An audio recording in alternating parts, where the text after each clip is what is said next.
Good morning to everybody and welcome to the third session of Aalto Sustainability Talks.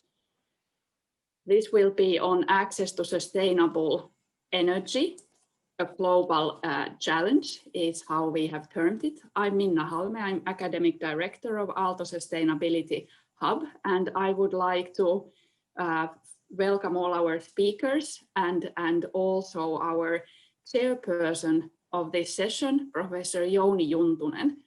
Jouni is researcher of sustainable energy innovations himself, and he's also leading the Sustainability in Business Research Group at the Business School of Aalto and is a member of the International Network for Business Sustainability Board, which is a network of 150 business schools sustainability research groups. So Jouni, I'll hand it over to you and you can take it from here. Thank you for being here. Thank you, Minna, and good morning, everyone, and welcome also from my behalf. Today we have three interesting presentations starting in a minute, but before we go to the presentations, I'd like to make a few housekeeping notes. So all the sustainability talks are organized according to the principles of inclusion, and we encourage supportive and constructive dialogue and foster a safe environment for all, meaning also that we eradicate offensive language if needed. I really hope that we have a very interactive session today, so please make questions for the presenters, and to ask your questions live. Basically, you can use the chat field or raise your hand, and then I will give you the opportunity to make your questions. And we have a very big audience today, including academics, but also we have participants from various other organizations, and it would be very interesting to hear your questions and viewpoints as well. So after each presentation, basically there's time for a couple of questions, but after we have seen three presentations, we have a Q&A session and panel with all the speakers, and then there's more time for discussion. In this session, we basically discuss about sustainable energy, which is linked to sustainable development goals, and the goal number 7 particularly, which is affordable and clean energy. And basically to reach this goal by 2030, we need to invest to various technologies, including solar, wind, and thermal power. And we also need to improve energy efficiency and also ensure energy access for all globally. So this goal is linked to other goals as well. And we need to expand infra and upgrade technology to provide clean and more efficient energy around the world, and that will support economic development and help the environment. But to guide us deeper to this topic, we have three speakers today, and the first speaker is Annukka Santasalo-Aarnio. And Annukka is Assistant Professor of Energy Conversion and Storage at the Department of Mechanical Engineering and holds a doctorate from Chemical Engineering from Aalto. And her research is focusing on integrating renewable energy into our energy sector and the role energy storage plays in unlocking the potential. Annukka will discuss about energy transition and particularly the role of storages for improved access to sustainable energy. So welcome, Annukka. Thank you, Jouni, for the nice introduction. Shall I now? I will now share the screen. Good morning, everyone, by my half. Can you now see my presentation? Yes, we can. Thank you. So good morning from my side as well. As Jouni already mentioned, I'm Assistant Professor Annukka Santasalo-Aarnio here from Aalto, School of Engineering. And today I'll talk a little bit about energy transition and the role of storages for improved access to sustainable energy. It's a privilege to get to keep this kind of a first presentation a little bit to kind of broaden the scope of what is happening right now at the renewable energy field and how storages play a role in this transition, and kind of how is this linked now in order for us to not just technologically evolve use of renewable energy, but also kind of how is this going to be bringing welfare for also developing countries, and how do we ensure that that renewable energy is sustainable. This is a couple of the topics that I would like to address today. So as Joni was already mentioning, it's very important that we are also taking a look about the Sustainable Development Goals. And particularly here in the energy sector, we are looking for the 7th goal for affordable and clean energy. So then the question is, what is clean energy? Because in a way, in every single energy conversion processes, we have losses and we have CO2 emissions produced. So kind of how do we then ensure that these renewable energy systems that we are building and the energy storage systems that we are building along are actually sustainable and will be also sustainable by their end of life. And it's good to remember that now we are there's a lot of energy systems now approaching to developing countries. So how is in those developing countries the assembly and then also end of life of these applications taken into account, so that they won't create an additional waste, but will actually be then recycled and or reused. And these are questions that we have to be kind of taking into account already in the design phase of the renewable energy systems. But as was already discussed, we are actually in the middle of energy transition right now, and this is very exciting time because we can actually create entirely a new type of scenario of energy. So what we should not try to do is that we should not try to fit the renewable energy piece in the old puzzle to replace the fossil energy puzzle piece, but we would actually need to change the whole field. And this is why I really like to work now in Aalto University. I really think we have a very nice energy community here, and this is a transition that requires much more joint efforts than just kind of technological transition from one technology to other. We need societal change, we need business change, we need also kind of material change, we need recycling change, we need circular economy, and we need to kind of build all this together in order to actually make a sustainable transition to the renewable energy scheme. And previously we have been also, industry has been very much classified in a way, kind of an electric production, heat production, mobility. There has been a combinations of electricity production and heat production, of course. But now if electricity production goes away from more traditional one, goes into more solar and wind energy, then that's not directly connected anymore to heat production with CHPs. So then the question really is that, how do we start to think about energies as vectors and energy as a flow, and how can we Joni was also talking about this energy efficiency. So now if we produce electricity, we have losses. If we produce heat, we have losses. We produce methods for mobility, and we have losses there. How can we actually start to exploit more of these losses? And this is where kind of storages start to bring in more components. We can now convert energy from one way to another. We can convert energy to store it in one format or another. Then the question is that, what is the format that we should store the energy? It's not always so that we should store electricity as electricity, or it might be more useful or cheaper to store electricity as heat. But that depends on what is the energy we're going to be needing. So now we have these possibilities to start to, for instance, store electricity into mobility. So we can, for instance, through power to X roads, you'd store electricity into traffic fuels.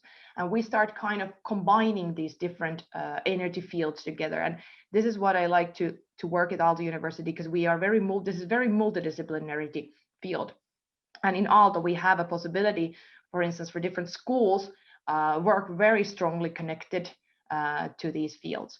And also different aspects and different scales need to be kind of all handled. And this is something that I really like that in Aalto we are able to do in our master's program of advanced energy solutions, and also in joint research projects that we have inside Aalto. Because this, in order to kind of make a reasonable transition, we will have to kind of master for different kind of fields and master the different kind of ideas together.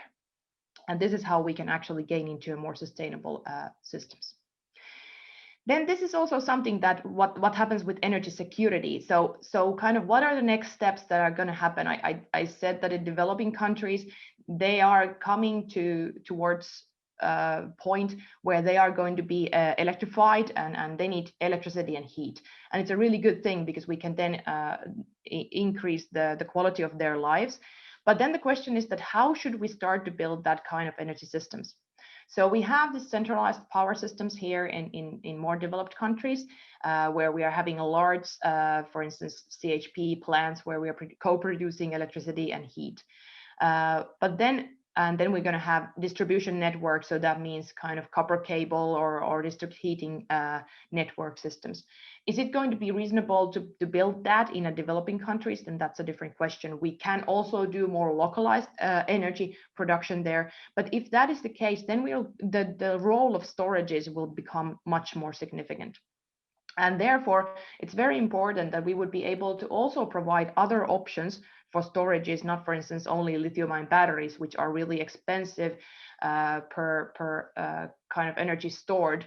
So we have to provide several different kind of options in order to store the energy and make this more realistic. It can be that also in developing countries, this is going to happen more, especially when we are adding more of these intermittent energy systems into the into a grid.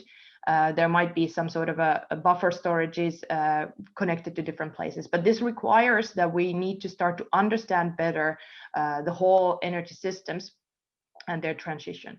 And we need much more different storage options in order to kind of cover all this possible storaging ideas that we are having. Then the question is that, for instance, there's households and buildings here. So what would be actually the storage of the buildings as an energy storage buffer? For instance, if we're using some heat, we can kind of store the heat in the buildings as well.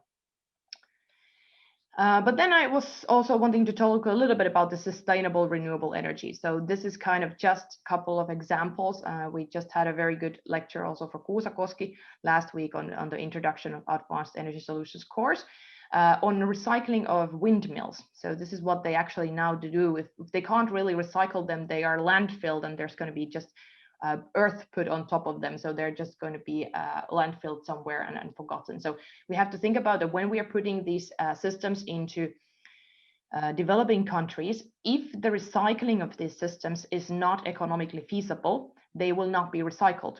So they will need to be some sort of a driving force to actually recycle these systems. And it's good to remember that many of these contain very critical elements and also possibly toxic elements. So this is not the idea of renewable energy that we are then going to have a dump yard of solar panels, but we will need to design the system so that they will be economically feasible to recycle and so that we can recover at least the most important materials from these systems. This one is also from the battery side. Same thing applies to energy storages, that if we want to implement then large amount of storages, we have to take care that this is not what happens to the storages after their end of life. So how do we reuse the storages? How do we actually build the batteries so that they could be recycled in an efficient way? So just kind of like one example that I want to show with my co-worker Kati Miettunen. We did a common paper about dye solar cells and, for instance, how to kind of like identify material development paths which are more sustainable than others. So this is you can see on the left-hand side the state-of-art materials for the dye solar cells. So that's going to have a silver and platinum, ruthenium, and iodine-based electrolyte and a very thick glass substrate. And together, for instance, glass you can recycle, But in this mixture, when you're having nanoparticles and coatings and stuff like that, none of these materials is actually recyclable or recoverable at the moment. And there's a large amount of different material paths developed at the moment on this field. And we can now, for instance, identify these authors who have been doing, for instance, research for this kind of more sustainable materials, don't even know or can't even use this as a kind of an argument that they are actually producing more sustainable energy systems. So for instance, if they would use thin glass instead of thick glass, then there's actually a possibility to actually recover much more materials. And then we can change the materials so that there is a possibility to recover valuable materials, and then we can use so abundant materials that there's part of the materials which we cannot recover.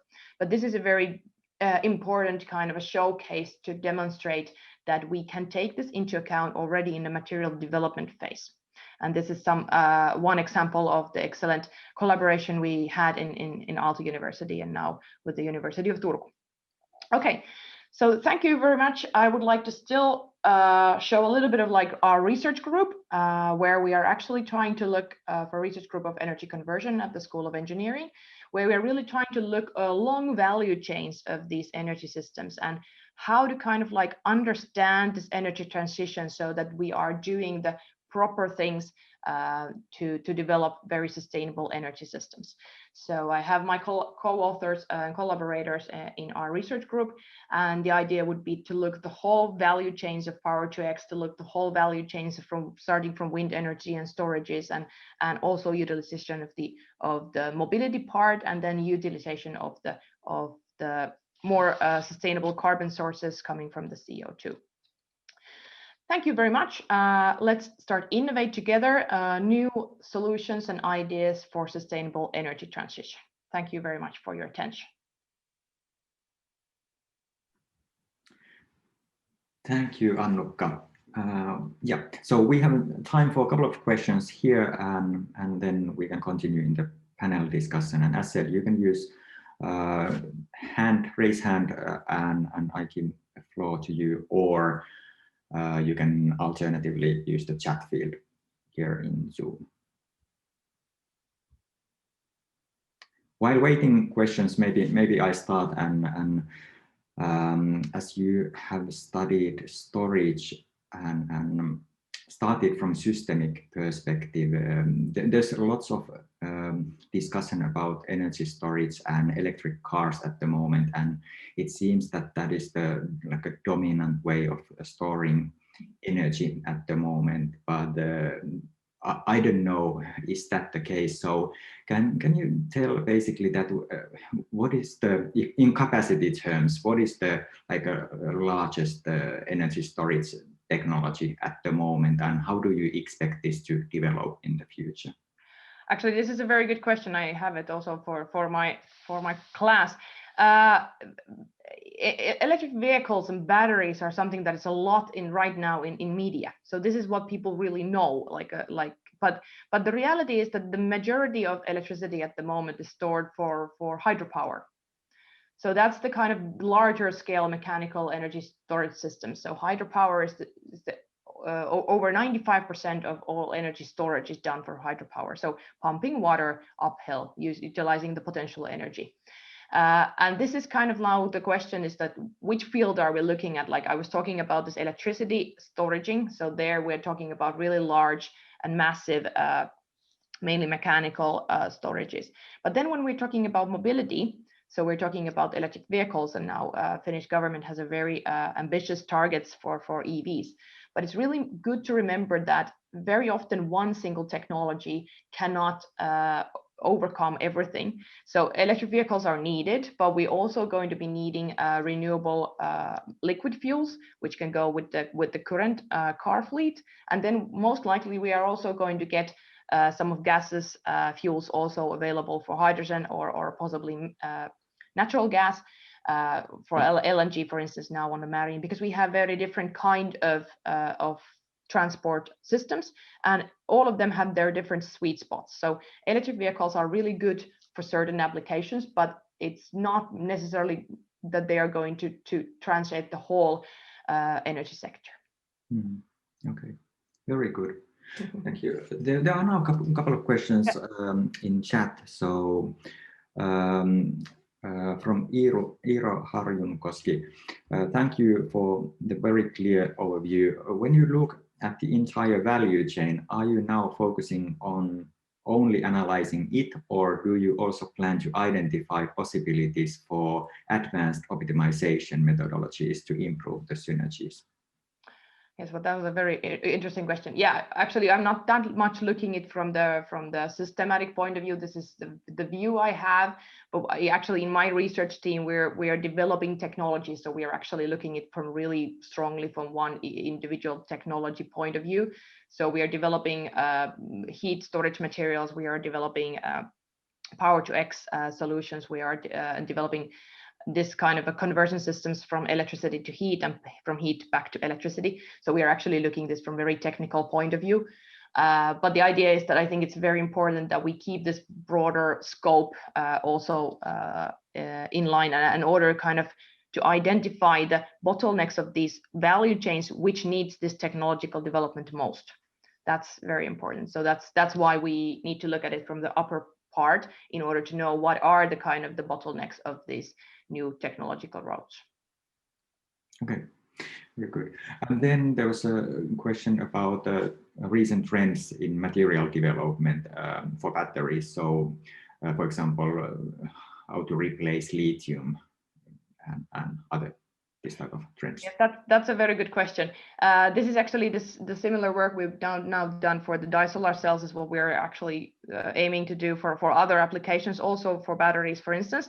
So this is very interesting because now the material development is going kind of to more complex way. So the more complex we make materials, for instance, at the moment they use lithium cobalt oxide as the electro material in lithium-ion batteries, but the development in kind of academic research is going towards like more complex systems where we would have like lithium, cobalt, nickel, manganese oxide. So we're adding more metals into the kind of the nanoparticle cathode that we are producing, and therefore that's a big challenging for recycling point of view. We're going kind of all the time further from the easy recyclability. So then this is very important to take into account that what is the kind of material developments, the field we want to go. So if you want to apply funding from Academy Finland, you are proposing something more exotic with more metals, and in a way that might have a little bit improved efficiency, but then the challenge is also the question is durability, and question is also recyclability. So we shouldn't direct the material research into that kind of a direction where it becomes more challenging to recycle. For the replacement of lithium in batteries is very challenging because lithium is the lightest metal element, and therefore very kind of like interesting from battery perspective, because we want to have a very high energy density in battery. So I would not necessarily see that we are going to get necessarily rid of lithium. The other components are the ones which we are developing, and then there's of course going to happen a parallel chemistry development with, for instance, sodium batteries, lithium batteries, but there's a lot of research right now ongoing. Very good, thank you. We will go back to these topics soon, and there's an opportunity to ask more in the panel discussion, but now we need to move on. And our next speaker is Sini Numminen, and Sini is a postdoc researcher at Department of Design and affiliated with Nodus Sustainable Design Research Group.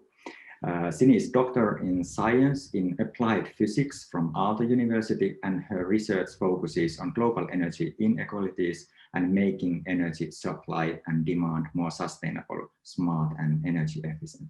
So Sini will take a look into user side, users, uses, user needs, and solutions. Welcome, Sini. Thank you, Jouni. Thank you very much.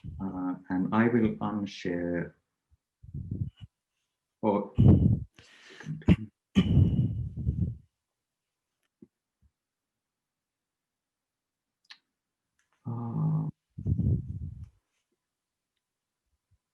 Okay. Actually, it is Werneri.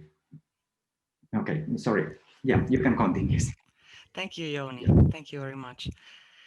I was invited here to say a few words about our research in India, where I studied the small-scale energy use in rural India a couple of years ago. For those studies that were focusing on solar energy, you may look on my website. There's the link. But today I wanted to talk about energy for cooking, actually, and I will soon explain you why.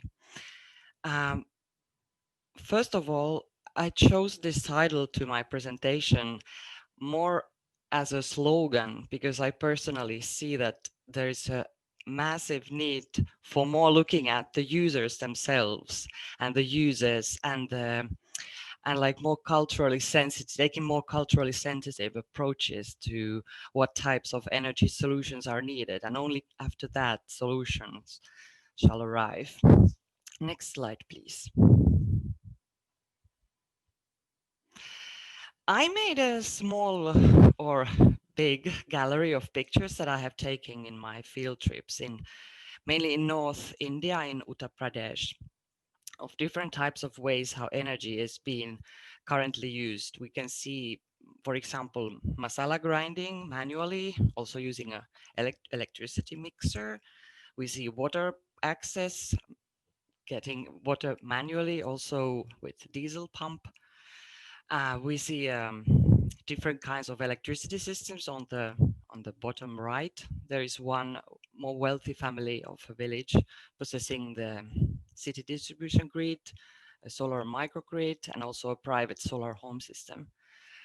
We also see electricity produced with kerosene lanterns and solar lighting, also mobile charging with solar and so on. So I just wanted to make this picture of different about the plurality of energy access. This is only 15 minutes, I could be taking, telling stories of each of these pictures. But maybe my important question is here that as we're talking of SDG 7, access to energy, I'm asking whether these people are having access. I think these are important questions to ask. To me, it shows that they do have energy access, at least to some extent. But do they have clean energy access? Not in every case. To me, the dirtiest ones are probably the diesel power on the kerosene lanterns that are very smoky, indoors especially. But important part is also when you talk about when we're talking about energy access, it's often there are like two pillars. There is access to electricity and access to clean cooking facilities. And this access to clean cooking facilities is actually a huge question. We're like talking of almost half of the global population. So therefore, I want to talk a little bit about the Indian traditional cooking stove, which is the chulha stove up there. Next slide, please. Just a moment. So this is called chulha stove. It's very traditional, like in rural areas, family may possess one or two stoves like this. They come in all shapes and sizes. They are made of mud or clay. Often women manufacture them. Here the fuel used is dried buffalo dung cakes that are freely available and very affordable. For those who have buffaloes or cows. There has been many programs, like I don't know how many, hundreds or thousands of development programs in order to disseminate more energy efficient or in some way more improved cooking stoves. Has been since decades, this has been a very big development goal in many organizations, but unfortunately many of these programs have failed. I'm going to soon show some references on this. This picture is from an outdoor kitchen. And then the next slide, we can see a couple of stoves from indoor kitchens. We see on the left-hand side, we see that the smoke has colored the walls of this kitchen. So that's one key reason why better stoves, that there is a motivation to disseminate better stoves. At least having chimneys on the right-hand side, there is a differently designed Chulha stove that has an integrated chimney. I don't know whether this is officially called as an improved cooking stove. But it's also very important to see that these stoves are not only used for cooking, but they're also heating radiators. They also produce light. Also, they're used for warm water heating. So they are multi-purpose. So kind of their role is very important for many families, and can be one of the reasons that it's not so easy to tell these families to get rid of their stoves. Next slide, please. So I asked whether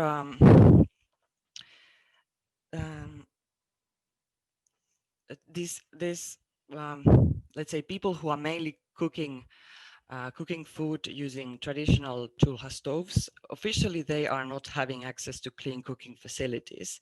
Here's the definition. It says that you need to have access to clean cooking facilities means primary use of modern fuels, including LPG, electricity, biogas, and improved biomass cook stoves.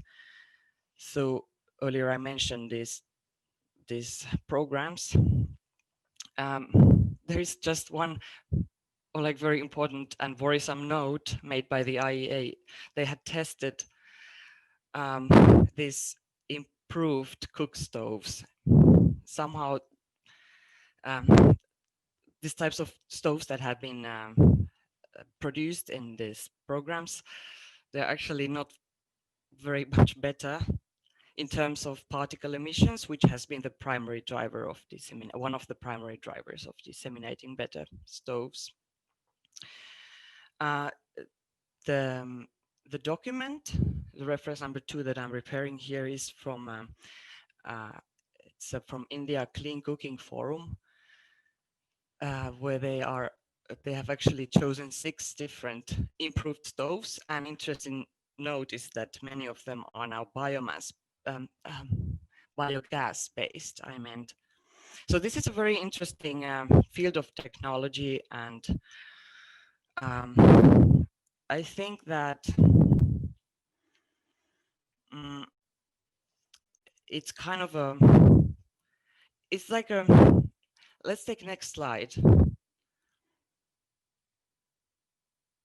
Because we are talking, when we are looking at this target of providing access to clean cooking facilities for all the global population, we're talking about in India 680 million people, which is over half of Indian people, and globally 2.7 billion. So it's not, it's a huge amount of people.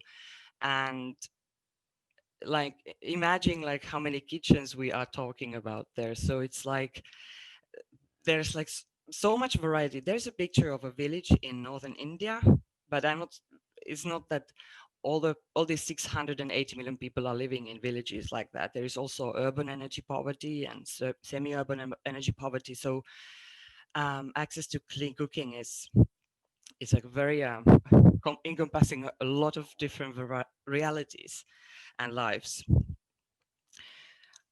Next slide, please. Here are more details about energy access and access to clean cooking facilities, in particular in few states in India that are the most energy poor in the north of the country. The orange bars on the right-hand side, in this bars we see that animal dung and firewood are still the most popular primary cooking fuels for most families, over half in many states. even though the government of India has provided subsidized LPG and kerosene for households since early 2000, the position of this traditional cooking has not been overruled. As we see here from 3 years change, there has been some increase and some change there due to these programs. There is also an important phenomena to note that even though government is disseminating LPG, people are not, even though they may purchase it, they not necessarily use it every day. So they go on with using biomass for cooking simply because LPG is more expensive. So that's called stacking, that type of phenomena. And then one more interesting note is generally about energy access, is that it's over when they say that we need to offer more offer energy access for people, then it's forgotten that it's not on and off, but it's also about the quality of the energy source and the availability and its affordability and convenience. Since some time now, there has been initiatives trying to expand and make this energy access issue more as a qualitative question. I think it's very welcomed. Of course, still there's a lot of debate about how to define this. And in this next slide, you can see some references if you are interested in, so if you are interested in looking into more details on energy access.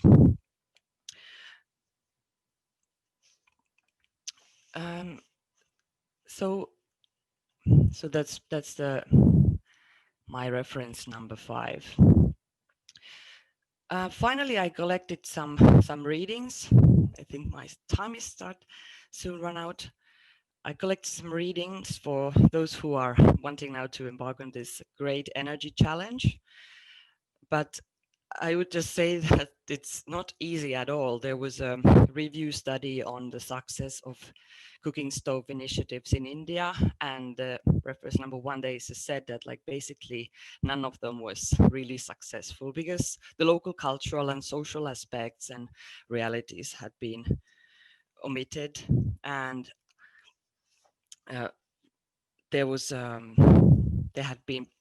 primarily there's been mismatch between the goals of rural people and the program promoters. Then they had been just technically poorly designed, but also functionally poorly designed in the sense that they required complete lifestyle and cultural and social and behavior changes for the families in order to be using these new stoves. And also there had been an underestimation of the value and multi-purpose of the Chulha stoves, and also program related organizational problems. Okay, but now I would like to hear your impressions on this topic of SDG 7. Thank you, Sini. Indeed, we have questions here, so please use chat. Let's discuss.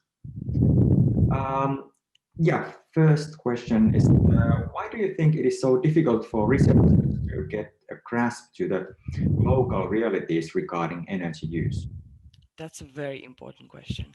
Research as such is, I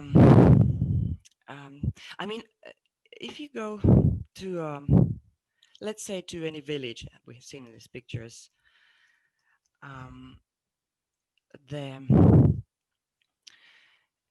I mean, you need to spend time there. If you want to, like more understanding, you want to gain more time, you need to spend, but it's also often very short-term. There was also a critic in in these references that I showed, that they are often, there is, let's say, this short-term looking and goal setting. So you want, for example, a researcher might want to find a solution whether electricity access is empowering women in a village X. So he or she goes to the field and observes for a few weeks and then writes a paper, and then that's it. But it's, I mean, it's they're like, we're talking of like complete societies and societal realities there. So it's like, yeah, so it's like just not easy, I would say.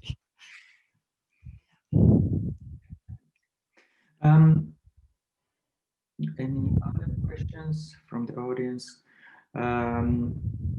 So would better involvement of locals help in the above, understanding local realities?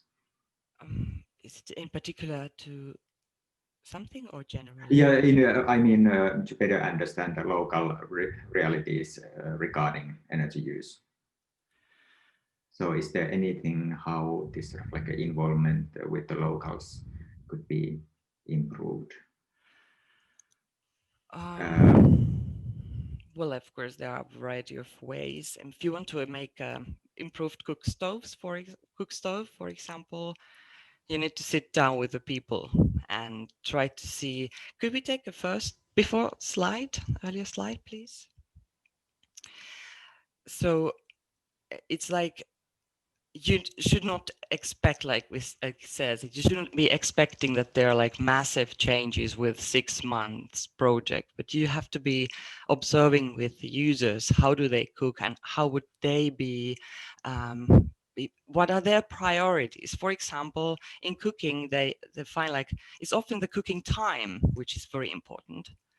And the fuel cost, that's important. I mean, you cannot design a stove where your available fuels don't fit inside to be burned. So then it's just not practical. People eventually will not use it if they have certain type of fuel, and then they cannot use it just for the sake of energy efficiency. So you have to be looking what the people want and need, but it takes time. You must be talking to them, these people. Yeah. I let Minna to a little bit clarify the question, actually. Yeah. Yeah. Thank you, Sini, for a very good presentation and a really important topic and focus of the topic that you were having here. And I was just wanting to probe whether you think that some of the problem lies within that it is so often researchers from foreign countries that are doing the research. That would it help in any way if the local researchers or local experts were better involved?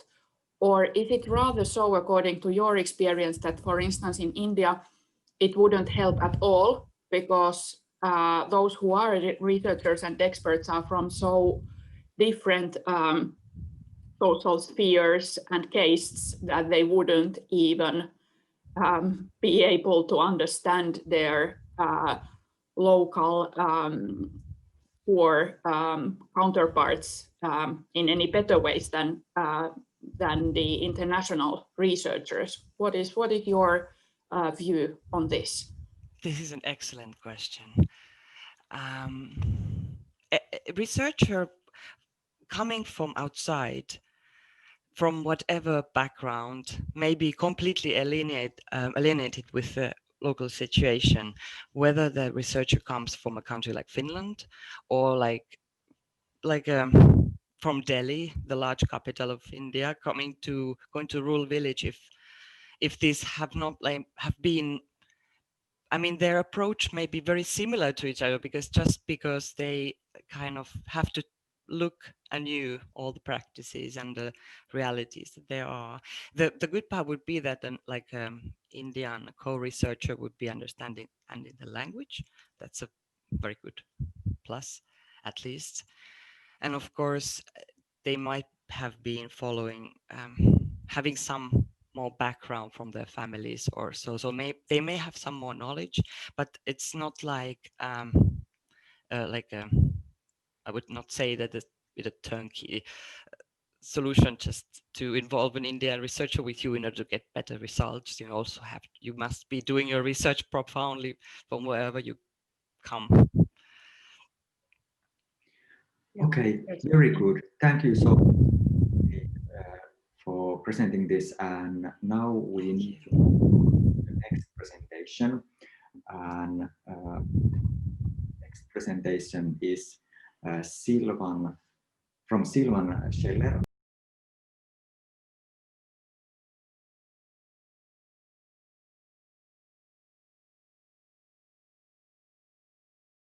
We could then move to the panel discussion, and I would like to invite Annukka and Sini back to the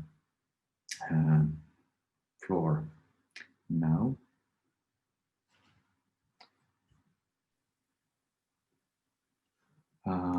While waiting questions to come, maybe one question that perhaps is more relevant for Annukka and Sini, but digitalization is really changing how we produce and consume also energy and how energy systems are shaped. So do you want to comment what kind of developments you see happening there in the production and consumption side of the energy systems with digitalization? Well, if I start first from a kind of broader version, and Sini can continue, then I would see that really this kind of how we combine the different streams, like this has to become like automized, so there can't be someone all the time thinking about these things. But now with this digitalization, it's kind of possible to start combining the different fields and starting to implement like more complex systems. So you don't have to think about like what part of this energy goes to storage or something like that, or when do we like use the storages. So digitalization will play a very significant role in that. And maybe in developing market context, now talking about the user side, maybe that's not the first thing that is happening. There might be some science, but thinking more in a global sense. So Sini, how do you see what kind of things are happening and trends there in the user side? Well, I think I cannot answer this very like comprehensively because I have not studied. I just know there's a lot of demand response trials going on all around the world. I was also involved in one Aalto trial on testing how smart meters in solar microgrids were used in this types of villages. I showed pictures and how users responded to varying electricity prices, and so yeah, there are trials. Sorry, I think I cannot answer this very comprehensively, but maybe Minna could have a better overview on this.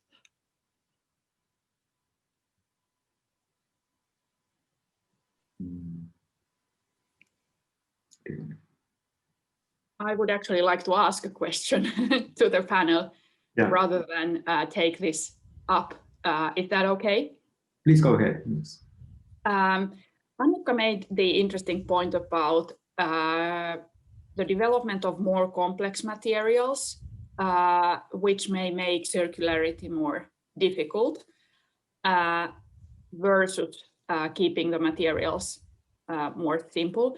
And I think it was a really interesting point coming from the energy and storage batteries context, given that I'm currently working with sustainable textile systems. And it's exactly the same thing there, that the complex combinations of materials make circularity more difficult, and in a way that implies that we actually should be going back towards having making use of more, let's say, simple materials in a way. And I would just like to pose this question to the panel and maybe to the whole discussion of how could we make it scientifically more, let's say,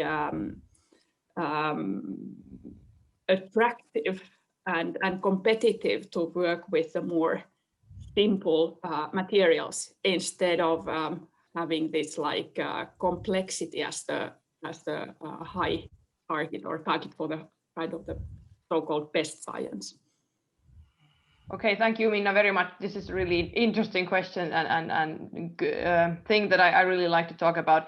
How I see this is that now what we were showing in the kind of the last figure is that now if the efficiency is the only thing that's kind of like the argument, so we make this new material so that we can make this more efficient, but then we have to have other arguments. So now this recyclability can become an argument.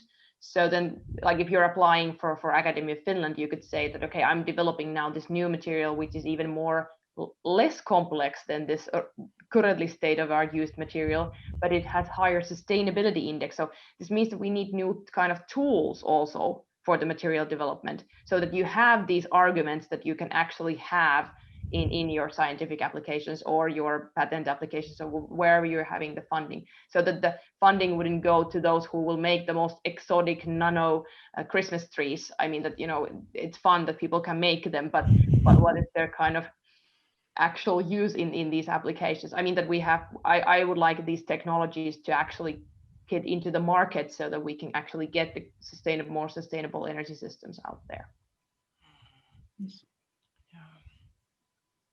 Very good. I don't know if Silvan or Sini have anything to say about this. I think, Iina, this is a crucial question, and I think that the answer is really like political, because currently there is so much need for this type of a frugal science that would benefit the global majority. I mean, not having access to reliable electricity. I mean, solutions are not like the high quantum physics, but really like political and locally focused practical questions. And also there is a lot of space for frugal innovations.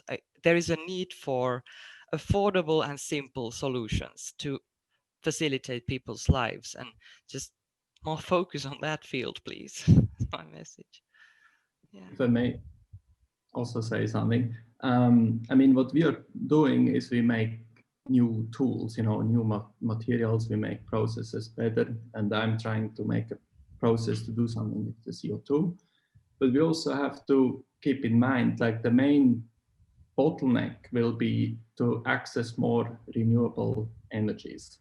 And so this is probably quite political. And so this is the biggest bottlenecks, and I'm pretty sure we will fail to like fulfill all the goals of the Paris Agreement and all these other agreements, because we need to save energies and we need to produce more renewable energies. So what we are doing is just some tools that if we would do that, which we are not doing sufficiently, we could then use these renewable energies a little bit better and store them a bit better and convert them to something more useful. I'm a bit a negative person looking into the future, so my comment. Thank you. Maybe I take one very future-oriented question from the chat field, and this is not exactly about renewable technologies, but basically there's a question that how do you see the progress in cold fusion technologies? Does this go to anyone's scope, or has anyone been following this? Well, I can answer that shortly. Luckily, it doesn't go that much into my scope, because nuclear power is not that intermittent, so normally it's not that much related to energy storage systems. So, but I think that the main goal is to get rid of the fossil fuels, and I think that here in this energy transition we will kind of need all tools possible. So yes, there's going to be a larger variety of different alternatives coming to the market. So this is probably going to be one of those. Physicists can then do the more technical details, how far is that technology for commercialization. But I think the main focus needs to be now on this kind of getting away from the fossil ones. That's the first step, and then we can look what are the technologies left then, and how is it that we are having these systems, because we can't really, if we put huge amount just renewable of wind power, it's very intermittent, so we will have to get a balance in the energy system as well. Very good, thank you, Annukka. I think we have to have a fairly short panel and discussion here in the end, because we are running out of time. Our time slot is used, so we will continue these talks, all the sustainability talks and program in the coming spring, and we will announce the program soon, so stay tuned. But I'd like to thank now all the participants for making questions and being active, and especially our presenters today. So thank you for the discussion, and I wish you a great weekend. See you in the next event. Thank you. Thank you all.